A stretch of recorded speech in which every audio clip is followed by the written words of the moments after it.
Can you please tell me about the day you found out about your diagnosis? With breast cancer? Yes. Well, I've survived cancer 3 times. Oh. So, yeah, I know. um, well, let's see. I'm losing my voice now. Um, I have been an advocate of an annual breast cancer screening, a mammogram. And so I went in for my annual mammogram, and it was done, and I'm waiting, for the nurse to come in and say it's okay to go home. And anyway, she comes in and she says, the doctor would like to see you. And so then I knew that, there's something going on, that maybe it's not normal. So I went into, it was this darker room, and there were 2 screens set up, and the doctor showed me my mammogram from the year before, and then he showed me the recent mammogram, and he said that there looks like there's a little growth growing. And so that was my first indication of breast cancer. That was. And so it was from there a journey, but it was my 3rd time with cancer, and so I just knew that the wonderful care from Gunderson would get me through one more time. And so I had a lumpectomy and 30 radiation treatments, and I'm sitting here in front of WKBT saying I'm doing well. I'm doing very well. Okay. I know. It's like, oh no. I didn't expect to say all that. I know. What should I make it shorter? No. That was all great. That was all great. I just didn't know that you've been through so much. Oh. So what I do want to ask next is, what did? You said you've been through it 3 different times. Well, cancer, yes. Yes. But I've had 6 near deaths, so to speak. Okay. But I've got up 7. In other words, Okay. I've plowed my way through each one. I was in a head-on car crash when I was 17. Wow. And 18, I went to Madison to school, and I'm on the campus, and I'm moving in, and couldn't breathe. And luckily my sister lived in town, and I called her, and she says, I'm taking you to my doctor right now. And he asked me to take deep breaths, and I couldn't, and he twirled me around on that little wood stool, and he looked me in the eye, and he says, you're going to the hospital. And I go, no, I'm not. I'm going to college. You know how you remember moments? And so I ended up in the hospital for a week with a collapsed lung. And so that was number 2. And then I had first case of fallopian tube cancer at Gunderson Clinic. And 4 months of chemo. And so I survived that, and then next was kidney cancer, and then breast cancer was 5 years ago. Okay. So, it's one of those, like I said, I've 6 times, but I've gotten up 7. I'm still here talking to you. Yeah, I'm happy to hear it. But, so clearly you've faced death. You stared death in the face a bunch of times, and you won. I have, yeah. What did that do to you psychologically? Oh, we all face adversity, and that adversity makes you stronger.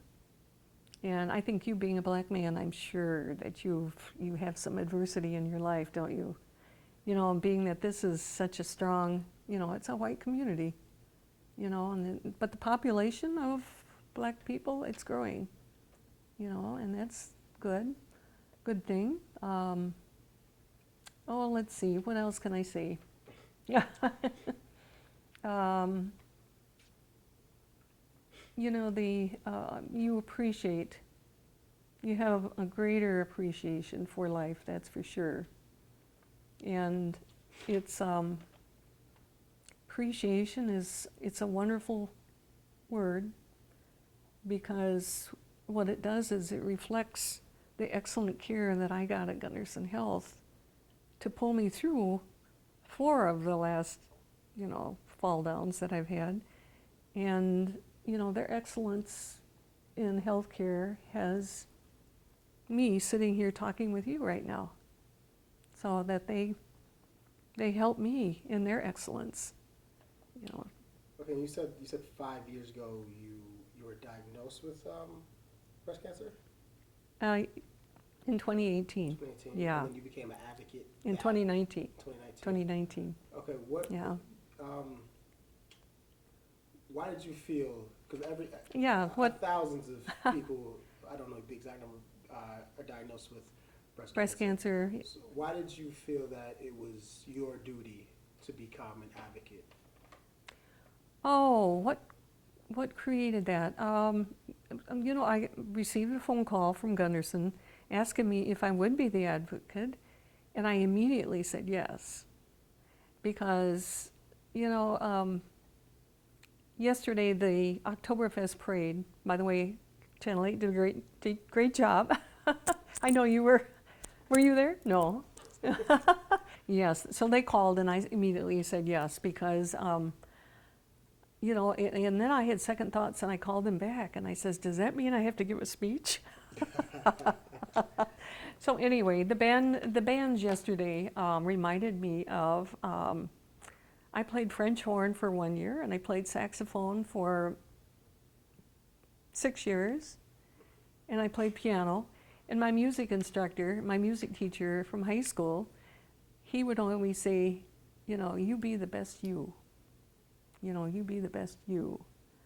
And so it was something that, I learned from him, and then he would always say to me too, make a difference, make a difference. So, being an advocate, it would be that I made a difference. I'm glad you said that. So that leads me to my next question. Do you think since 2019, you've made a difference in people's lives? I think yes, I believe that I have made a difference in other people's lives, and that I think that my attitude of positivity, reflects off me, and I wake up with a smile, and I appreciate, what I've gone through, and I grace each day with thanks. That's all you can do, and so, again, it's, be the best you that you can. And so that's what I try to do. And, I can share this story. It's the most recent story, but four of us, 3 of my best friends and myself met at UWL 56 years ago. And we're still friends, and we just we take a vacation every year together with our husbands. And we were in Traverse City, Michigan, about a month ago. And the 4 of us we're all 4 cancer survivors. And so 3 out of the 4 are breast cancer. And we were out shopping and having a good time, and I was done shopping. So they went in a shop, and I'm standing out there, and this gentleman comes walking by with his beautiful dog. And so, the dog's name was Maisie. And Maisie was this gentle, beautiful dog, and kind of leaned in against me a little bit. And then the gentleman asked me, what's your occasion for being here? And I said, I like to share my story. Would you like to hear my story? And so then I explained to him that the 4 of us met many years ago, 56 years ago probably, and that we were all cancer survivors, and we try to get together every year, and we're all 75, and we have a great time together, and we're all healthy. And he says, I just want to thank you for that. He says, I have somebody in my family right now that's going through cancer. And they have a little down attitude right now, but I'm going to share your story with her. So it was just, you don't, the days you don't remember, it's moments you remember. And you and I right now, it's what's important. It is. I always, I have on my calendars, and it's when. What's important now? And that's, we're going to win, you and I, aren't we? And the positivity, and you've got to have a smile on your face, and I can tell you do smile. I try to. Yeah, I can see you were frustrated here, but that's, yeah, one day at a time, one day at a time. Win, like in basketball. But in life, what's important now? And that now is important. Yeah. Write that down. Yes, and put it on your calendar or somewhere where you can see it to remind yourself, that what's important now. And, it's got me through lots and lots of days, that, it's, what can I do, make a difference. So, and it's, I grew up in that little town on that Kickapoo Valley River, and it floods every spring. And the government came in and says, we're going to build a dam, and we're going to dam it up, and so then there will be no more flooding for the 126 miles of Kickapoo River. Well, they came in, there's $1 million, they bought 149 properties. And now there sits $1 million water tower control tower in the middle of nowhere. I have no landmarks where I grew up in the country, and there's no barns, there's no houses, there's nothing left. And so the government came through. Now it's called the Kickapoo Valley Reserve. It's like, I don't know, thousands of acres. Yeah. So canoeing is, a big thing on the Kickapoo River. So they've taken advantage of, the tourism part. But yeah, all the farmers, my dad and mom had to move. And their nice farm, gone, so it's, I lived in the village until I was 14, freshman in high school. My dad decided to buy a farm, and we raised Morgan horses. Have you ever heard of Morgan horses? Yeah, we have quarter horses too. If you ever watch races, that's usually quarter horses. Okay. Yeah, quarter horses. And Morgans are a little more, they're a little shorter, whatever. But, that was always an adventure with my father, because he had a stallion that he would breed horses, or he would go get horses, and I always rode around along with him in a truck to pick up horses or deliver horses or whatever. And one of my favorite, this is a story that, I'm sorry, but I'm going to take up your time here. Northern Minnesota, there was my dad's good friend John, and he always traded back and forth with my father for horses. And I loved to go with him on that trip, because John had a daughter. And so I knew that Mr. Lang and my dad would be talking horse talk, and his daughter and myself would be talking girl talk.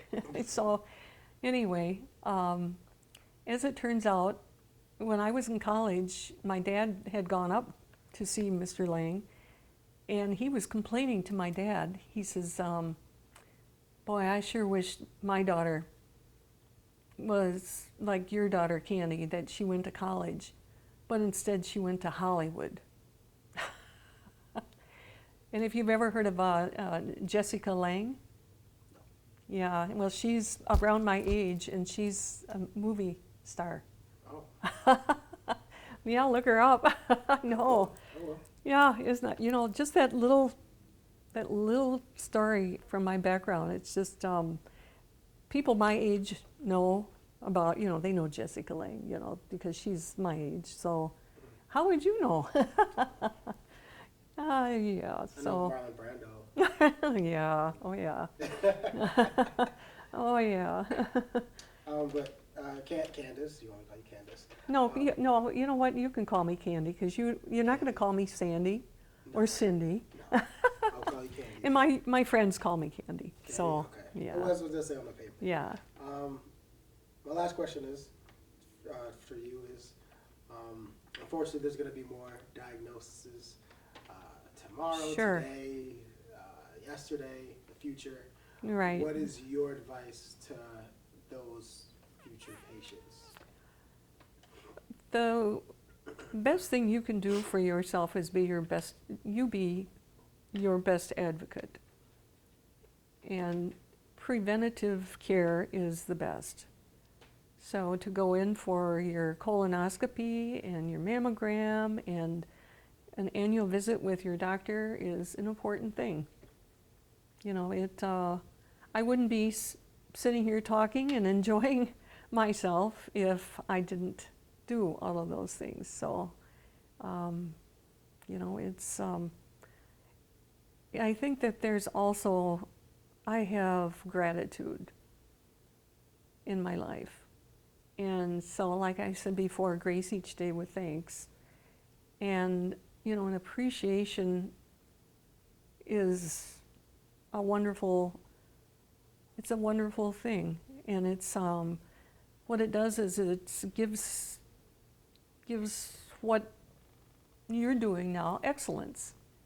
And what Gunderson Clinic did for me, excellence.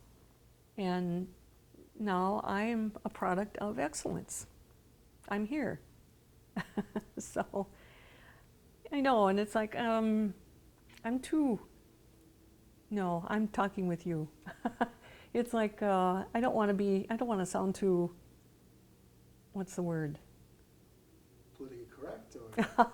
No, that I'm folksy, I guess I am, but, or, I don't know. But your question was, what would you say to others? Yeah, future patients, current. Right. You did say to be your best advocate. Yes, That's yes. beautiful. Yes, be your best advocate. And only you are the one that knows, if there's something going on with your body. And your brain and your body work together. And so if your brain is telling your body, there's something not right, maybe you should get it checked out. And that's what I did, and what I'm doing, and what I will always do. There's, how we should, I should do that, or I could do that. But it's better if you say, I will do that, because, maybe I should have had that exam sooner, and I could have, but better yet, I will. And I did. And I'm here. So, it's like, yeah. What?